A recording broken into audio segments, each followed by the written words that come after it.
ketika Rasulullah SAW diberikan nasihat oleh Jibril, "Ais ma syi'ta fa innaka mayyitun." Wahai Muhammad, hiduplah sesukamu karena kelak suatu saat engkau akan menjadi mayit. Hiduplah sesukamu, silahkan engkau berangan-angan, minggu depan saya mau begini, bulan depan saya mau begini, tahun depan saya mau begini.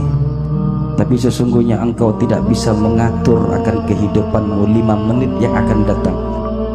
Bahkan ada orang yang baru berbicara kepada kita, tiba-tiba pulang ke rumah kita dengar sudah kembali kepada Allah. Ini satu nikmat. Ketika kita menyisihkan di waktu-waktu kita untuk duduk bersama-sama di dalam majelis ilmu, setidaknya mengingatkan kita akan Allah subhanahu wa ta'ala.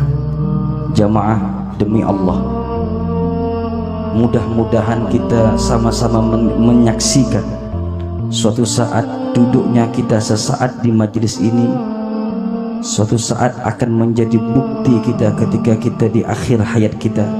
Ternyata majelis yang kita anggap biasa-biasa saja justru menjadikan sebab jalan kita menuju Allah subhanahu wa ta'ala.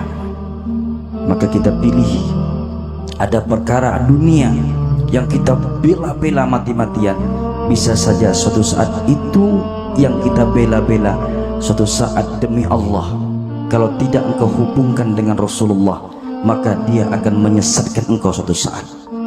Karena sudah banyak saya mendengar daripada kisah-kisah orang yang di akhir-akhir hayatnya, yang mereka pada saat itu dalam keadaan tersesat, tak tahu entah kemana.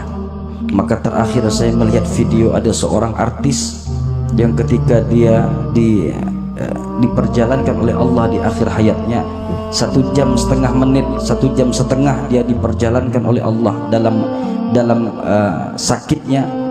Dalam perjalanan dia cerita, itu dah tak tahu kemana, padang pasir dah tak tahu kemana, tembus sana tembus tidak tahu kemana. Seketika itu dari sekian banyak orang yang dilihatnya, dia ada kenal satu orang. Siapa?